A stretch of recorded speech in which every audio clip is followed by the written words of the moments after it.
Students, आज हम 12th class में आ चुके हैं। तो हमारी जो 12th क्लास का जो सब्जेक्ट है बायो, आज हम उसी सब्जेक्ट को स्टार्ट कर रहे हैं। इसको स्टार्ट करने के पहले मैं आपसे कुछ जानना चाहती हूँ कि आप लोगों ने अपनी 11th की क्लासेस में साइंस पढ़ी है।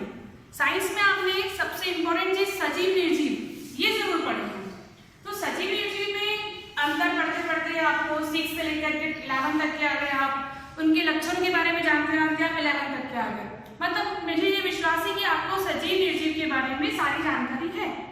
तो आज हम उसी में सबसे एक इम्पोर्टेंट लक्षण प्रजनन, रिप्रोडक्शन, इसी के बारे में हम अध्ययन करेंगे।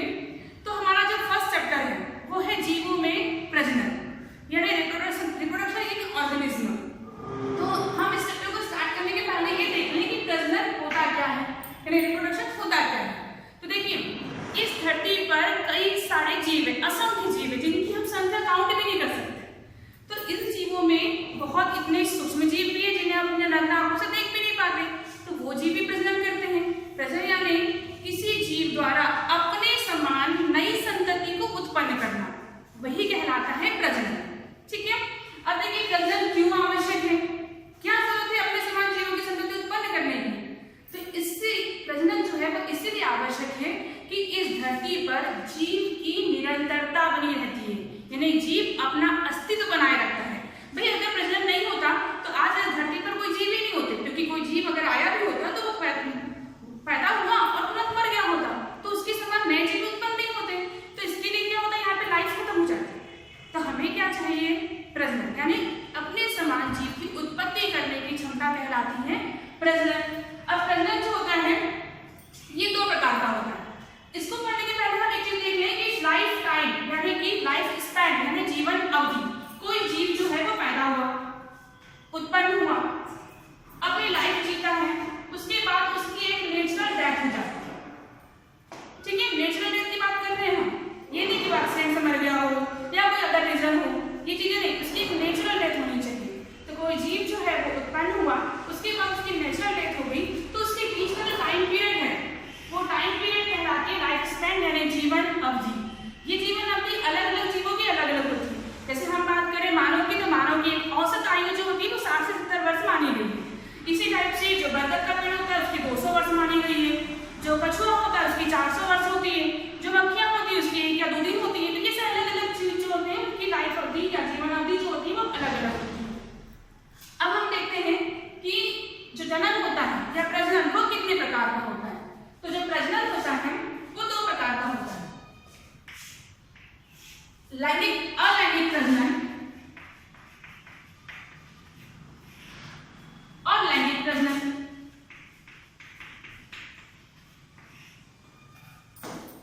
एसेक्सुअल रिप्रोडक्शन और सेक्सुअल रिप्रोडक्शन। तो अलैंगिक जनन जो होता है इसमें एक ही जनक अपने समान नई संतति को उत्पन्न करता है, वो जनन कहलाता है अलैंगिक जनन। इसमें जो संतति उत्पन्न होगी वो अपने पेरेंट्स की या अपने जन्म की पूरी कार्बन कॉपी होती है, इसीलिए उसे क्लोन भी कहा जाता है। क्लोन शब्द आपने सुने होंगे। तो जो संतति है अलैंगिक जन्म द्वारा उत्पन्न हुई है, जो आनुवंशिक रूप से या शारीरिक रूप से अपने जन्म के टोटली समान होती है, वो कहलाते हैं क्लोन। इतना क्लियर हुआ आप सभी को। इसके बाद भी हम देखते हैं अलैंगिक जनन के प्रकार। तो अलैंगिक जनन के प्रकार 6 प्रकार होते हैं। पहला है विखंडन। विखंडन आपको नाम से लग रहा होगा, फ्यूजन यानी बॉडी के पार्ट होना। ठीक है, अब बॉडी के पार्ट जो होंगे वो किस टाइप से होंगे, तो ये विखंडन 2 प्रकार का होता है, द्विखंडन और बहुखंडन। भाई जितने प्रकार के जीव हैं उतनी प्रजनन की विधियां भी होगी, उतने उसके प्रकार भी होंगे। तो द्विखंडन, द्विखंडन यानी क्या होता है कि जीव, किसी भी जीव के शरीर के को 2 भागों में विभाजित होना। आप लोगों ने अमीबा का नाम सुना होगा। अमीबा जो होता है उसको अमर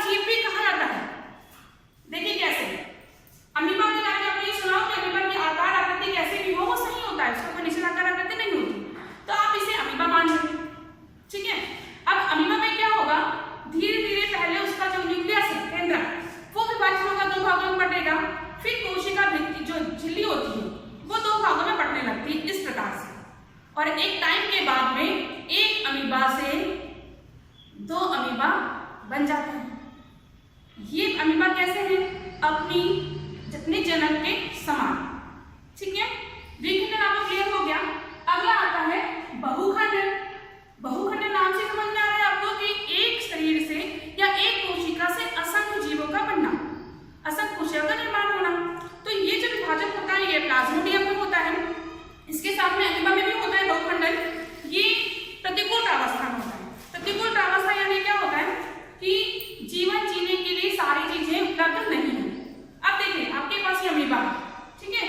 अमीबा क्या करेगा? प्रतिकूल प्रावस्था में अपने चारों ओर एक सिस्ट का निर्माण करेगा। ये ऐसे एग्जांपल हम देख रहे हैं कि चारों ओर क्या करेगा? एक सिस्ट का निर्माण। ये एक सिस्ट है ताकि वो सर्वाइव कर पाए। लेकिन जैसे ही अनुकूल कंडीशन आएगी उसके जीवन जीने की, तो ये सिस्ट जो होगा वो सिस्ट फट जाता है और उससे कई सारी कोशिकाएं बाहर निकल जाती हैं। ये देखिए आप देख सकते हैं कई सारी कोशिकाएं बाहर निकल रही हैं और प्रत्येक कोशिका से एक नया अमीबा का निर्माण होता है। अगला प्रकार है अलैंगिकरण में, अगला प्रकार है मुकुलन। मुकुलन यानी बडिंग। बडिंग यानी क्या होता है कि किसी भी कोशिका से अतिरिक्त प्रति निकलती है। जैसे ये ईस्ट है, मान लीजिए ईस्ट आपने देखा होगा ब्रेड वगैरह में डलती है, डेयरी में बहुत ज्यादा उपयोग होता है इसका।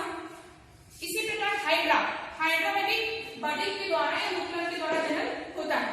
देखिए हम हाइड्रा बना दें यहाँ पे सिंपल सा, ये आपका हाइड्रा हो गया, ठीक है। ये ईस्ट हो गया। इसमें क्या होगा? अतिरिक्त वृद्धि, यानी इस प्रकार से ये अतिरिक्त वृद्धि होती है, ठीक।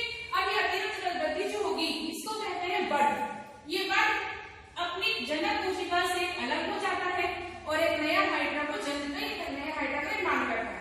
सेम कंडीशन ईस्ट में भी होती है। ईस्ट में भी अतिरिक्त वृद्धि इस प्रकार से निकलेगी, ये अतिरिक्त वृद्धि निकल गई, ये अतिरिक्त वृद्धि जो होगी वो इससे अलग हो जाएगी और एक ये जो छोटा पार्ट निकला बड, ये बड एक नए ईस्ट का निर्माण करेगा। ये कहलाता है मुकुलन। अगला है खंडन।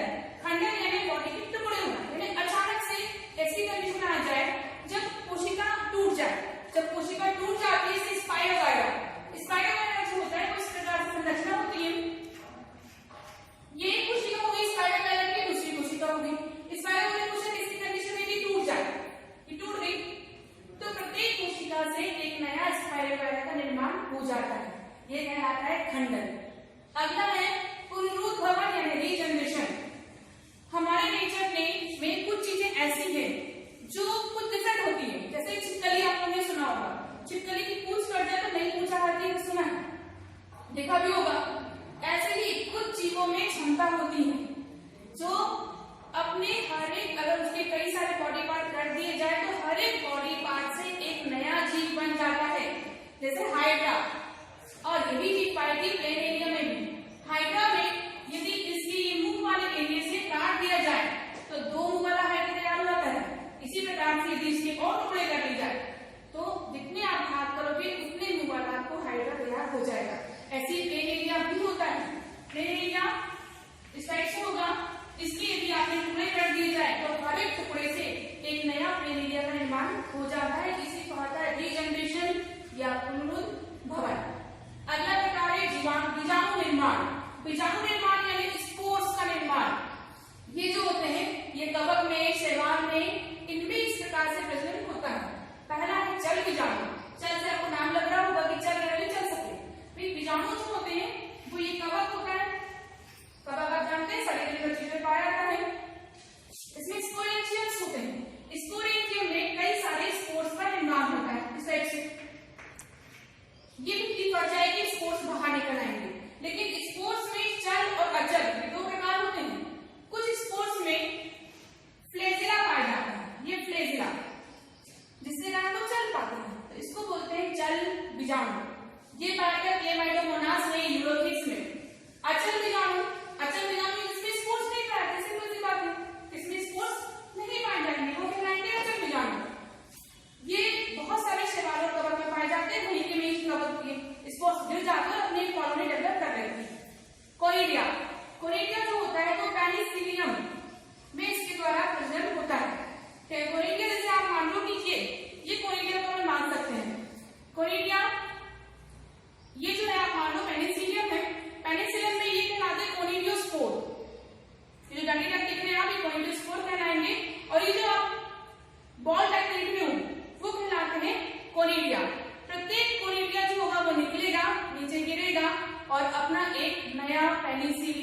अलेक्जेंडर फ्लेमिंग ने पेनिसिलिन का निर्माण किया, जो एंटीबायोटिक के रूप में हम यूज करते हैं।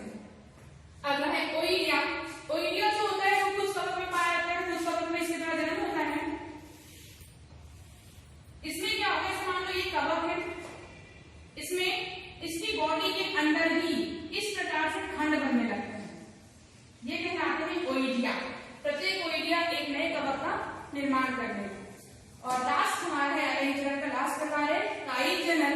ये कायिक जनन जो होता है वो प्लांट में होता है, पौधों में। इसमें फूल के अतिरिक्त पौधे की किसी अन्य भाग से एक नया पौधा तैयार करना कहलाता है कायिक जनन। जड़, तना, पत्ती, इनको यदि हम देखा हो कि इनको अगर लगा, जैसे किसी पौधे की कलम लगा के एक नया पौधा प्राप्त हो जाता है, किसी पौधे की आपने जड़ लगा के एक नया पौधा प्राप्त हो जाएगा। यानी पुष्प के अतिरिक्त किसी अन्य भाग से या कायिक भाग से पौधे का निर्माण होगा तो वो कहलाता है कायिक जनन। इस कायिक जनन को हम अगले अपने वीडियो में, अगले क्लास में हम इसको डिस्कस करेंगे, बहुत लंबा है ये। और आपके लिए आज का होमवर्क ये है कि आप ये जो प्रकार है अलैंगिक जनन के, इनको आप अच्छे से पढ़ के आइए और जितने किस जीव में किस प्रकार से विभाजन होता है इसका टेबल बना के लाइए।